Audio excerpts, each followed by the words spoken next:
Hello aspirants and welcome to my UPSC channel. हम कर रहे हैं फ्री एनसीईआरटी सीरीज, जिसमें आज हम कवर करेंगे साइंस एनसीईआरटी क्लास 6 का last chapter which is chapter number 11। Chapter का नाम है एयर अराउंड अस और इसमें हम सबसे पहले देखेंगे एयर क्या होती है, फिर हम देखेंगे एयर बनती कैसे है, what are the components of air, फिर देखेंगे एयर की इंपॉर्टेंस क्या है और लास्ट में हम डिस्कस करेंगे अबाउट एयर पोल्यूशन ऑल्सो। तो ये है हमारी 6 क्लास की एनसीईआरटी का लास्ट चैप्टर और इसके बाद हम स्टार्ट करेंगे विद क्लास 7। तो आज का ये लास्ट चैप्टर इंटरेस्टिंग भी है और इन्फॉर्मेटिव भी, तो पूरा देखना। और चलो फिर स्टार्ट करते हैं। चलिए जी, तो सबसे पहले हम इस चैप्टर में देखेंगे कि एयर क्या होती है, व्हाट इज एयर। तो एयर है अ मिक्सचर ऑफ गैसेस। इसमें काफ़ी सारी अलग अलग गैसेस, डस्ट पार्टिकल्स, ये सारा मिलकर बनती है हमारी एयर। और ये प्रेजेंट है हर जगह। ये इनविजिबल है, ओडोरलेस है, इसमें कोई स्मेल नहीं है, कोई आप इसे देखकर नहीं पहचान सकते कि अच्छा ये एयर है। तो ये इनविजिबल है, लेकिन ये हमारी लाइफ के लिए बहुत ही ज़्यादा इसेंशियल है। हर जगह प्रेजेंट है, ये हमें पता है। काफ़ी जगह रोड साइड पर आपने ऐसे इंडिकेटर टाइप देखे होंगे। क्या होता है कि हवा कैसी स्पीड से चल रही है, किस डायरेक्शन में चल रही है, ये हम इनकी मदद से पता कर लेते हैं। अगर ये इधर है मतलब हवा का फ्लो इस साइड है, अगर ये टर्न होकर इधर हो गया मतलब जो एयर है उसका फ्लो, विंड का फ्लो इस साइड है। साथ में अगर आप देखो तो इसके अंदर आपको कोई मटेरियल या कोई ऑब्जेक्ट नहीं दिख रहा, इसके अंदर है क्या, एयर है। मतलब एयर इनविजिबल है बट वो हर जगह प्रेजेंट है। अगर आप किसी बलून को इन्फ्लेट कर रहे हो, बलून के अंदर आप हवा भर रहे हो, तो उसके अंदर आप भर क्या रहे हो, एयर ही तो भर रहे हो। बट क्या वो आपको दिखाई दे रही है? नहीं। क्या उसमें कोई ओडर है? नहीं। बट वो है, वो प्रेजेंट है, हर जगह प्रेजेंट है। अगर कोई ग्लास है, suppose this is the glass, इसमें आधा पानी है यहाँ तक, तो ऊपर क्या है? ऊपर इट इज एयर। एयर हर जगह, हर चीज में, एवरीवेयर इट इज एयर। तो एयर क्या है? मिक्सचर ऑफ गैसेस है और वो हर जगह प्रेजेंट है, इनविजिबल है, ओडरलेस है, बट हमारी लाइफ के लिए बहुत ज़्यादा एसेंशियल है। क्यों है वो भी हम इस चैप्टर में समझेंगे। बट उससे पहले एटमॉस्फेयर क्या है? कि कुछ एयर, जो एयर की थिन लेयर है जो हमारे अर्थ को सराउंड करती है, उसे हम बोलते हैं एटमॉस्फेयर। यानी कि earth is surrounded by a thin layer of air, जिसे कहा जाता है एटमॉस्फेयर। और ये बहुत ही ज़्यादा इंपॉर्टेंट है। इसमें अलग अलग गैसेस प्रेजेंट है, उनका हम ऑलरेडी डिस्कस कर चुके हैं ज्योग्राफी के चैप्टर्स में। तो अगर मिस कर दिया है तो वहाँ से ज़रूर पढ़ना। जैसे जैसे हम ऊपर हाइट पे जाते हैं, air gas start getting rare, कम होने लगती है। तो इसीलिए क्या होता है कि जो भी लोग माउंटेन ट्रैक पे जाते हैं, माउंटेन क्लाइंबर्स होते हैं, वो अपने साथ ऑक्सीजन सिलेंडर्स भी लेके जाते हैं। बिकॉज जब ऊपर एयर थिन हो जाती है, कम हो जाती है, रेयर हो जाती है, तो वहाँ पर उनको ब्रीथ करने में इशूज आते हैं, तो वो अपने ऑक्सीजन सिलेंडर्स यूज़ कर लेते हैं। तो ये तो हो गया एयर का इंपॉर्टेंस की। अगर ऊपर एयर कम है तो हमें ऑक्सीजन सिलेंडर लेके जाना पड़ रहा है। तो देखो कि एयर की इंपॉर्टेंस क्या है। हम जो ऑक्सीजन ले रहे हैं ये भी एयर में प्रेजेंट है, तो एयर बहुत ज़्यादा ज़रूरी है। अब एयर बनी किससे होती है, what is air made up of, air की कॉम्पोजिशन क्या है। तो सबसे पहले तो हमें देखने को मिलते हैं वाटर वेपर। ये हर जगह के हिसाब से वेरी करते हैं, जहाँ ह्यूमिडिटी ज़्यादा है वहाँ वेपर ज़्यादा होंगे, ठीक है। और ये वाटर साइकिल में एक इंपॉर्टेंट रोल प्ले करते हैं, क्योंकि वाटर वेपर ही हैं जो कि कंडेंस होकर क्या बनते हैं, वाटर ड्रॉपलेट्स बनते हैं, रेन ड्रॉपलेट्स बनते हैं, जो कि प्रेसिपिटेशन के फॉर्म में बारिश लाते हैं। और ये एक जगह का वेदर भी अफेक्ट करते हैं। अगर वाटर वेपर ज़्यादा होंगे, ह्यूमिडिटी ज़्यादा होगी, चिपचिप फील होगी, तो ये अलग अलग चीज़ें हैं जो कि वाटर वेपर की वजह से होती हैं। ये इंपॉर्टेंट है, ये वेदर अफेक्ट करते हैं, ये वाटर साइकिल के लिए इंपॉर्टेंट है। नेक्स्ट क्या है? नेक्स्ट है ऑक्सीजन। ऑक्सीजन है 21%। और ऑक्सीजन हम सबको चाहिए होती है फॉर ब्रीदिंग। इसके अलावा अगर कोई भी चीज़ जल रही है तो वहाँ पर ऑक्सीजन होना ज़रूरी है। अगर वो ऑक्सीजन की सप्लाई कट हो जाएगी तो वो चीज़ जलना बंद हो जाएगी। फॉर एग्जाम्पल, आप एक कैंडल लो, ठीक है, उसे जला दो। अभी कैंडल जल रही है, अब आप एक कोई बड़ा सा इसके ऊपर लाके बर्तन रख दो, जिससे कि पूरा कवर हो जाए, साइड से टेबल भी कवर हो जाए। अब क्या होगा, थोड़ी देर बाद आप हटाओगे तो ये कैंडल ना बुझ जाएगी, मतलब ये जलना बंद कर देगी। ऐसा क्यों हुआ? बिकॉज यहाँ पर ऑक्सीजन की सप्लाई हो गई कट। बिना ऑक्सीजन के बर्निंग नहीं हो सकती, बिना ऑक्सीजन के कोई चीज़ नहीं जल सकती। तो ये एक तो बंद हो जाएगी, दूसरा यहाँ पर नाइट्रोजन गैस होगी, तो क्या होगा कि वो बुझ जाएगी। नाइट्रोजन अगर ज़्यादा हो गई तो कोई चीज़ बर्न नहीं करेगी। तो पहले ऑक्सीजन का देख लो कि ये ब्रीदिंग के लिए चाहिए होती है और बर्निंग के लिए चाहिए होती है। 21% ऑक्सीजन है। नंबर 3 पे है नाइट्रोजन, जो कि है 78%। ये है हमारी सबसे अबंडेंट गैस। जो हमें एयर में सबसे ज़्यादा गैस मिलती है वो मिलती है नाइट्रोजन। और ये बर्निंग को सपोर्ट नहीं करती, यानी कि अगर ऑक्सीजन नहीं हुई, नाइट्रोजन हुई, तो बर्निंग आपकी हो जाएगी बंद। या फिर अगर ज़्यादा नाइट्रोजन हो गई तो भी आपकी जो बर्निंग है वो बंद कर देगी। इसके अलावा क्या होता है हमारी एयर में, वी हैव कार्बन डाइऑक्साइड 0.03%, और ये प्लांट्स की हेल्प करती है ड्यूरिंग फोटोसिंथेसिस, जिससे कि वो अपना खाना बना पाए। इसके अलावा आपको डस्ट एंड स्मोक पार्टिकल्स मिल जाएंगे एयर में। पॉल्यूशन बढ़ रहा है तो ये डस्ट पार्टिकल्स और ज़्यादा बढ़ते जा रहे हैं। व्हीकल्स में स्मोक निकल रही है, तो ये सारी चीज़ें हमारी एयर को पोल्यूट कर रही हैं।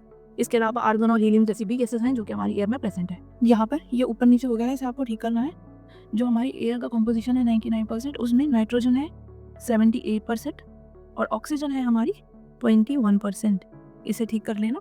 और इन दोनों से मिलकर कितना परसेंट बनता है हमारा? 99। तो 99% हमारी एयर में क्या है? Nitrogen, oxygen. नाइट्रोजन 78 और ऑक्सीजन 21%। तो ये तो हो गया हमारा एयर किससे बनी है, कॉम्पोजिशन ऑफ एयर। यहाँ पर भी है देखो oxygen, then we have nitrogen, यहाँ पर भी हैव अदर्स, आर्गन भी है, वाटर वेपर भी हैं, जो हम सभी को, हमने ये सब कुछ पढ़ लिया, यानी कि कंपोजिशन तो हमने पूरा देख ली। अब हम देखेंगे इंपॉर्टेंस क्या है भाई एयर की, एयर की ज़रूरत क्या है। तो सबसे पहले एयर में है ऑक्सीजन। ऑक्सीजन हम सबको चाहिए होती है for breathing. Humans and animals both need oxygen, जिससे वो ब्रीथ करते हैं। उसके अलावा कार्बन डाइऑक्साइड थी एयर में, जिससे प्लांट्स अपना खाना बनाते हैं, फोटोसिंथेसिस के लिए उन्हें चाहिए होती है। और इसमें वो प्लांट्स रिलीज क्या करते हैं? ऑक्सीजन, ठीक है। इसके अलावा ऑक्सीजन का एक और मैंने आपको यूज़ बताया, during burning combustion oxygen is important. बिना ऑक्सीजन के कोई बर्निंग या कम्बशन नहीं होता। वाटर साइकिल के लिए हमारे पास वाटर वेपर है जो कि हमारे एयर में प्रेजेंट है, जो कि एक इंपॉर्टेंट रोल प्ले करते हैं इन वाटर साइकिल। उसके बाद रेस्पिरेशन क्या होता है, वो प्रोसेस जिससे कि जो हमने खाना खाया उसको ब्रेक डाउन करके एनर्जी रिलीज होती है, और इसमें क्या यूज़ होती है, ऑक्सीजन। तो प्लांट्स भी यूज़ करते हैं और एनिमल्स भी, दोनों ही रेस्पिरेशन के लिए ऑक्सीजन यूज़ करते हैं, तो इसीलिए एयर में ऑक्सीजन मिलती है, तो ये भी एक बहुत इंपॉर्टेंट फैक्टर है। उसके अलावा एयर में होती है विंड एनर्जी। जब एयर एक जगह से दूसरी जगह जाती है तो उसे कहते हैं विंड, और विंड जब फ्लो करती है तो उसमें होती है एनर्जी बिकॉज ऑफ स्पीड। जब स्पीड होती है तो होती है काइनेटिक एनर्जी, ये हम आगे पढ़ेंगे। तो इसीलिए हमारे एयर में क्या होगी, विंड एनर्जी होगी, जिससे कि हम विंड मिल्स के थ्रू इलेक्ट्रिसिटी जनरेट कर लेते हैं। तो ये होगा हमारे इंपॉर्टेंस ऑफ एयर।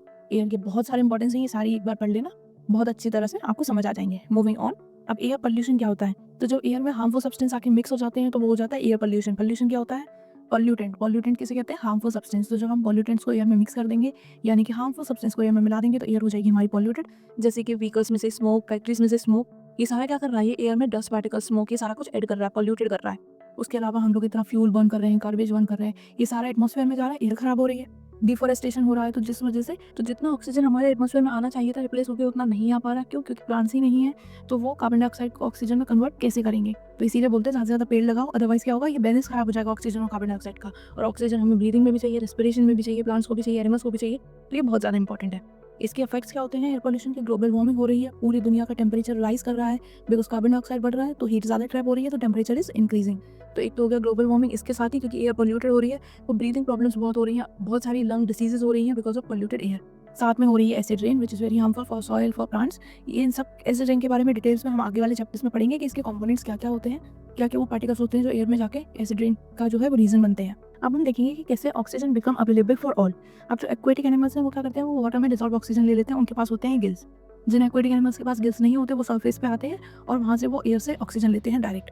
उसके अलावा प्लांट्स की बात करें तो प्लांट्स में नाइट्रोजन की भी ज़रूरत पड़ती है, तो वो तो उनके रूट्स में होते हैं बैक्टीरिया जो नाइट्रोजन की फॉर्म चेंज कर देते हैं और प्लांट्स नाइट्रोजन यूज़ कर लेते हैं। ऑक्सीजन उन्हें कैसे मिलती है, वो डायरेक्ट रूट से एब्जॉर्ब करते हैं।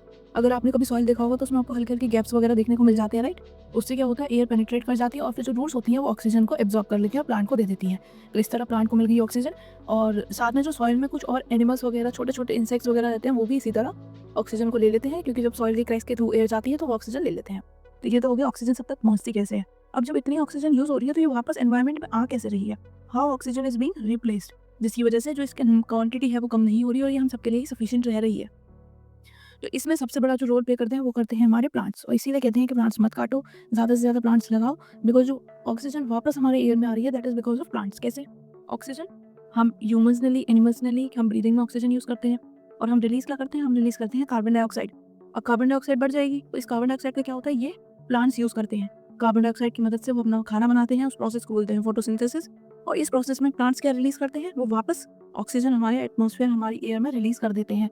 तो इस तरह क्या हुआ कि हम लोगों ने ऑक्सीजन ली, कार्बन डाइऑक्साइड निकाली, कार्बन डाइऑक्साइड प्लांट्स ने ली, उन्होंने वापस ऑक्सीजन दे दी, तो जो साइकिल है वो कंप्लीट हो गई, और इस तरह ऑक्सीजन बार बार हमारे एयर में आती रही, बार बार रिप्लेस होती रही। तो ये एक बहुत इंपॉर्टेंट फैक्टर है कि प्लांट्स कितने इंपॉर्टेंट है, और ये हम लोग जितना जल्दी समझ जाए उतना अच्छा है, इसलिए ज़्यादा से ज़्यादा प्लांट हमें लगाने चाहिए। इसके अलावा तो अगर हम ये सोचें कि प्लांट्स भी ऑक्सीजन यूज़ कर रहे हैं तो वो बहुत कम कर रहे हैं कंपेयर टू कितना प्रोड्यूस कर रहे हैं। तो इसीलिए प्लांट्स का बहुत इंपॉर्टेंट रोल है हमारी साइकिल को मेंटेन करने में और ऑक्सीजन को वापस एयर में रिलीज करने में। तो इसके साथ ही हमारा जो चैप्टर था एयर अराउंड अस, ये हो गया खत्म, और इसमें हमने सब कुछ ही पढ़ लिया। चलो तो फिर हमारा ये last chapter of class 6 NCERT science में हो गया है खत्म। पूरी की क्लास के किसी भी चैप्टर में कोई भी डाउट हो तो कमेंट में जरूर पूछना। साथ में पढ़ाई करते रहो, रिवीजन करते रहो रेगुलरली, ताकि कंसेप्ट्स ना भूलो, और आगे वाली क्लासेस में यही सारे कंसेप्ट्स आप और डिटेल में पढ़ेंगे और डेप्थ में पढ़ेंगे। तो इसीलिए इंपॉर्टेंट है कि आपके बेसिक्स क्लियर रहें। तो कहीं भी कोई भी डाउट हो तो कमेंट में जरूर पूछना। मैं मिलूंगी आपसे नेक्स्ट वीडियो में। Till then bye bye, take care, पढ़ाई करते रहो।